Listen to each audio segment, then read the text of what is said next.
du travail, c'est-à-dire des relations avec les institutions. Madame la ministre, moi je voudrais aborder trois sujets. Le premier sujet, c'est la réorganisation du secteur de l'île artisanale pour les mauvaises pratiques préjudiciables de la santé, à l'environnement et à la sécurité. Nous savons que ce secteur est en général détenu par des étrangers. Et ici, on nous parle des accords de libre-échange, de libre circulation des personnes et des biens au niveau de la zone, de l'UMOA ou de la CEDEAO. Alors nous savons qu'il y a certains pays de l'UMOA qui interdisent les étrangers à s'approcher de leur mine d'or. Comme dirait, je pourrais citer 2 ou 3 pays où nos grands-pères étaient vers les années 70 et jusqu'à aujourd'hui, ils n'arrivent pas à mettre les pieds dans ces mines.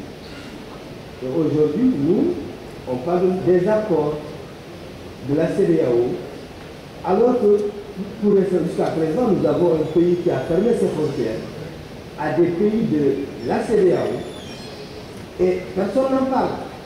Donc nous pouvons le faire.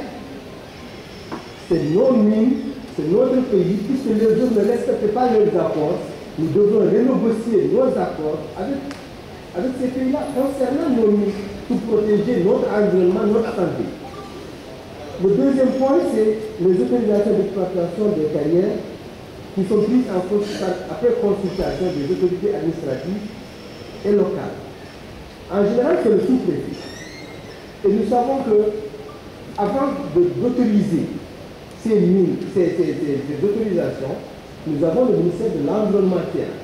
Et ce ministère de l'Environnement a les compétences de faire des enquêtes et voir les impacts environnementaux d'abord, et y associer, parce que nous avons maintenant la nouvelle commission du développement durable et de la transition écologique, associer les députés dans ces négociations. On ne peut pas attribuer, parce que dès que c'est découvert, même si c'est à démettre, ça devient pour la nation, c'est pour tout le monde. Donc associer la représentation nationale pour attribuer ces autorisations. Le troisième point, c'est au niveau de la réhabilitation des sites. Vous avez dit que le code minier dispose qu'un fonds doit être logé au niveau de la CDC. Pour que ces mines soient...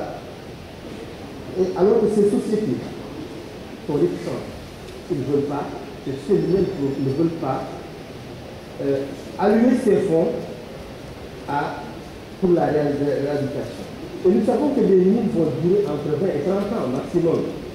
Et ces mines, quand ça dure, après ces mines, maintenant, ils vont partir, il n'y a pas de fonds. C'est le peuple ou c'est l'État qui va débourser pour réhabiliter ces mines pour l'agriculture. Et nous savons que certaines mines ne seront jamais réexploitées par l'agriculture parce que ce sont des produits chimiques et toxiques que les gens laissent sur le terrain et ils disparaissent. Voilà, ce sont ces 3 points. Madame la ministre, je voudrais aborder. Monsieur le Président, je vous remercie.